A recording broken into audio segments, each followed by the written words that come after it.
ఇదేంటంటే పూరి చేస్తున్నాను. ఈ కూర అయింది, పూరి చేస్తున్నాను. పూరి అయిన తర్వాత దీనికి చెప్పేటప్పుడు చెప్తాం. పూరీలు చేస్తున్నాను. ఇది అయిన తర్వాత చూద్దాం. రెండు కాగానే ఈ ఒక్కటి కాగానే తీసేద్దాం అన్నది.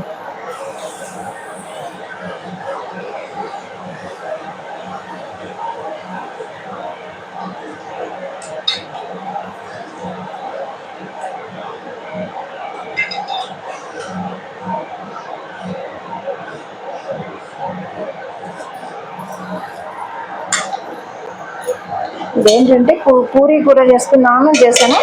ఇందులో ఒక పెద్ద ఉల్లిపాయ, 2 పచ్చిమిరపకాయలు, కొద్దిగా కొత్తిమీర వేసి తాలింపు వేసి కూర చేశాను. పూరీ కూర, బొంబాయి చట్నీ అంటారు, పూరీ కూర అంటారు దీన్ని.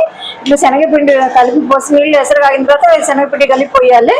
మనం తినేదాన్ని బట్టి మనుషులను బట్టి కాంటాక్ట్ చేసుకోవాలి మనం. ఇదేంటంటే ఇది బొంబాయి చట్నీ అంటారు, పూరీలోకి కూర ఇది. తర్వాత ఏంటంటే పూరీ చేస్తున్నాను చూడండి. దీనికి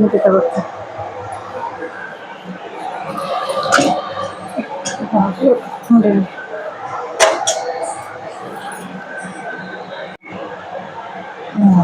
ఇదేంటంటే నేను పూరీ కూర చెప్పాను కదా, ఒక పెద్ద ఉల్లిపాయ, 2 పచ్చిమిరపకాయలు, కరివేపాకు, మెంతికూర అన్ని వేసి పోపు చేశాను కూర. అది కొంచెం వేగిన తర్వాత ఉల్లిపాయలు అవి కొంచెం ఒక గ్లాస్ నీళ్లు పోయాలి. ఈ గ్లాస్ నీళ్లు పోసాను.